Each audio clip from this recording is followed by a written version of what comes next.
All right, we're going to start with the nation. We'll come back. Banks fail to dispense cash in halls and ATM terminals.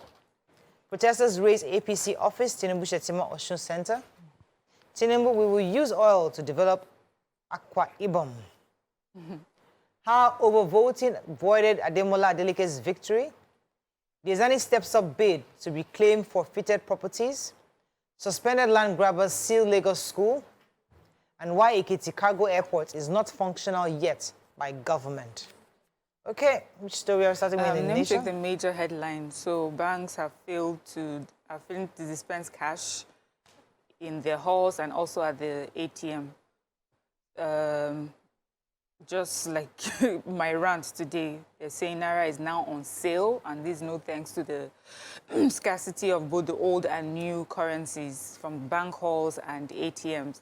The picture here in the paper shows queues everywhere around, especially this is Lagos and Abuja, but most states across the Federation where you have lots of people standing in queues waiting to get cash. And usually after a few people have been serviced, the rest do not have any cash to take with them. They said that as a result, we have POS operators and other people selling cash for more than they need. So you have someone who was charged 1,000 Naira extra for 10,000 Naira worth of old notes. Then you have an operator that offered to sell 50,000 Naira worth of new notes for 65,000 Naira. They say even Bureau de Change have jumped in on this selling of Naira notes. This is really annoying that this is what we have right now. Anyway, we also have the Chairman of House of Reps ad hoc committee on the new Naira notes, Alhassan Dogwa. He claimed that, as far as he's concerned, the new note is being politicized. He said that it was part of the plot to truncate the chances of APC candidates in the forthcoming elections. He's specifically blaming the CBN governor. He said, as we all know, he wanted to be flag bearer. He ran for the position in APC, and he didn't get a ticket. And so he feels that this is something that he's trying to do to affect the chances of APC at the elections. He says he has spoken to the president, and the president was ill-advised on this particular policy. He said usually when policies like that are supposed to happen, they come and meet with a committee. He says when they were talking about cashless policy, the CBN met with the committee. He said, although as usual, the CBN governor was not there, it was the deputy that was there. But to go ahead with this 10-day swap, he has not met with the committee, and he has refused to answer their invitation. And as far as they are concerned, there's something else. There's an agenda concerning this. And they also said, sorry, Nora, they also said that they went to the town planning way in Ilukpeju, and that when customers could not get money in the ATM, they went into the hall, and they said they could only pay them with 50 Naira and 100 Naira notes. And then they advised them also to do transfers. Okay. Really sad. All right, so banks receive 1 million, banks and industries of banks receive 1 million Naira branches a day. And that when that 1 million finishes, they close the ATM. We're going to take a story. Yes, I want to take a story about hoodlums. Suspected land grabbers were seen to have sealed off a school within the Barua area of Lagos. These two schools, Shalom Nursery and Primary School and Cedar College, were sealed off over the weekend. They said hoodlums, suspected land grabbers, came with armed policemen and took off, broke down the gates for the school, which is like a see-through gate, and sealed off the school by just fencing it off completely. They said that they claim to be the owners of the school. They each started on Saturday. As at Monday morning, about 100 students were seen protesting in front of the school that they should save their school and that they are denied access. They want to learn. I really don't like the idea that pupils were now holding placards, and they said the school has been there for 20 years with no... 30. Okay, Nation here is saying 20 years with no dispute concerning the land. They said the land was allocated to them from federal government, and they are seeking the help of the governor to step in and assist them. Okay. She said that they came and said they have the court order. She asked them to show them the court order.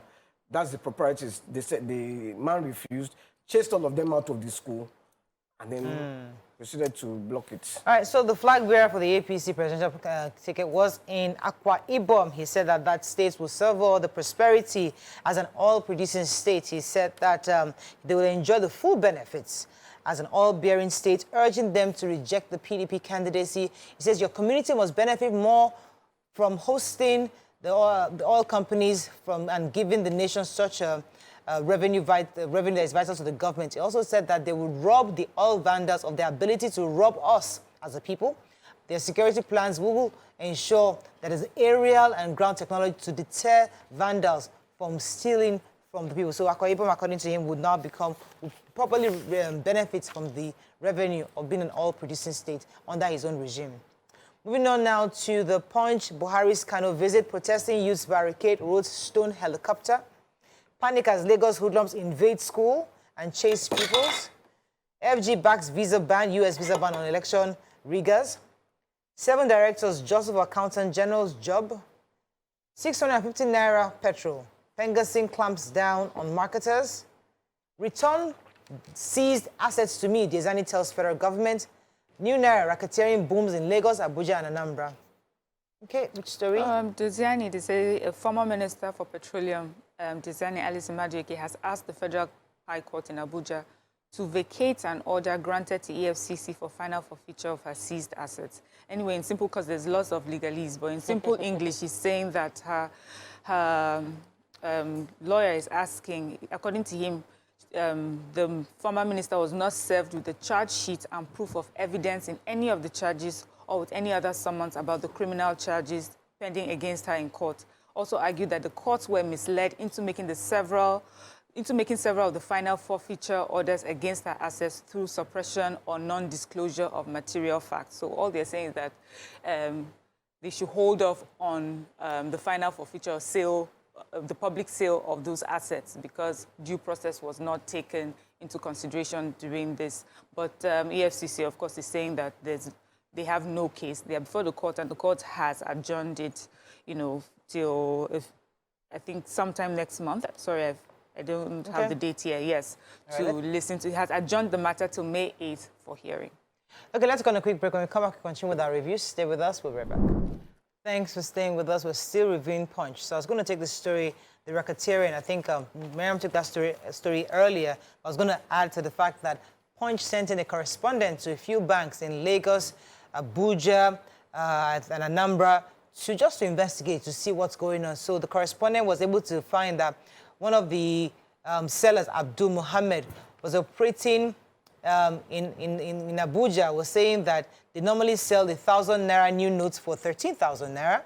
They sell about 20,000 naira new notes for 26,000 naira. And he was asking that if the correspondent needed any more money. So he now asked that if he needs about 600,000 worth of new notes, can he get it? He said, yes, but I need some time to discuss with my contact in the bank. Mm-hmm. So it shows that there's serious racketeering going. People are profiteering from this. And this is, again, we the people. Mm-hmm.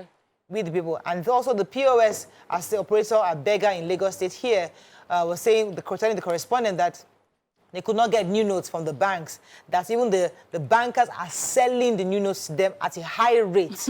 So they are charging 5,000 naira for every 100,000 naira. They're charging 1,000 naira for every 10,000 naira. And they're charging, and they have to let go of as high as 10,000 naira in some cases. They also said that the POS shop beggar was saying that, trying to see her here, I'm trying to get her exact quote. But the bottom line is, there's a lot of profiteering from this. People are profiting, and it's Nigerians. Soon you say it's government. So government will put certain amounts in the banks, especially to give to regular Nigerians. You as a banker. Japanese. Sorry? Are government Japanese? No. Are they not Nigerians? I'm just saying that it's the same people. So it's one thing, the government, but we, a banker who works in a bank, then says, for me to give you new notes, give me this amount. So I'll give you 10,000 naira, you give me 13,000 naira change. So 3,000 naira profit you're making. That's with the people. Mm-hmm. People culpable. Let me take the story of what happened to the president. Who are copying our government people. So the president's some angry youths in Kano on Monday hurled stones of different sizes at the president's helicopter in Kano. They said that even though there was heavy presence of security at the Aminu Kano International Airport yesterday, the when they saw that the president's plane landed and he was supposed to use an helicopter to go to the Emir Aminu Bayero, they were throwing stones at him. The protests, the video circulated on social media showing moments when irate youths were throwing stones at the helicopter. One of the reasons, according to the governor of Kano, the press release that the chief press secretary released was that they had tried to reschedule this particular visit because they knew that people were angry. According to him, the reason for the anger mainly is the fact that the redesigned note and the short timeline to change the money has brought a lot of hardship to residents of the state, and the development has made people angry. He's deeply concerned about the limited time given for Nigerians by the central bank to change their notes, and these are all resolved issues, which was why he asked the president to shift his time. But the good thing is when the president got to the emir's palace and from there moved on to other sites, there were no attacks in the new places where he commissioned projects. Daily Sun, NLC mass protests loom over fuel and naira scarcity. Wike accuses PDP National Working Committee of anti-party activities. I rescued Atiku when Obasanjo wanted to roast him like a goat meat, says Tinubu. My administration has done well, says President. Buhari commissions NSIA 10 megawatts in Kano solar power project. New notes, amid CBN 11-day grace, cash shortage worsens. Atiku will grant Nnamdi Kanu unconditional release if elected president, says campaign council. And INEC must address votes buying underage voting to gain trust, says Utomi. All right, which story are we starting with? Can I start with the Rivers State governor? Governor Wike. Yeah, Governor Wike has said that the powers, the organs in the National Working Committee are doing anti-party activities. They are engaging in anti-party activities, that they have asked their lawyers to hands off any case in Rivers State. And according to Wike, that is anti-party, because they have cases. They have cases with the APC and SDP. You say, we carry these small parties, APC and SDP, to court for failing to do what the law says. The small parties. So the the organ at the National Working Committee said, no, don't do any case. They shouldn't worry that he has gone to get lawyer for the case, but there is anti-party activity and anti-party. When he starts like this, they will know who he is. The irony. You say nobody hurts us without sustaining a scar. Anybody who dares to touch us in River State, I will inflict many scars on him, and he will have it. And we have started. We are voting. We need you in Nollywood. we need you in Nollywood. I'm trying to copy Wike's voice. Yes. So Atiku Abubakar, the flag bearer for the PDP, has said that he will release Nnamdi Kanu, Mazi Nnamdi Kanu, if he is sworn in May 29th. According to, he's going to be upholding the appeal courts, the appellate court, I believe, judgments freeing Nnamdi Kanu of I'm trying to see the judgment here. He was actually immediately released unconditionally from the appeal court. And so Atiku is saying that he will definitely uphold that judgment and rely on the appeal court judgment to release this Biafra agitator once he's sworn in on May 29th. That's the promise he's making to the South. Everybody's finding ways to appeal to different regions of Nigeria. So anyway, our president, as talked about earlier, was in Kano yesterday, but he was there to commission some projects like he had done in other states. He also said at the reception that was organized for him that he's very proud of the achievements of his administration's achievements, especially during his second term. He said that if we recall, his predecessors from 1999 to 2015 produced an average of 2.1 million barrels of oil per day at a selling price of $100 per barrel. The price of oil, when he assumed office, dropped to about $30 $30 per barrel, while production came down to $500,000 per day.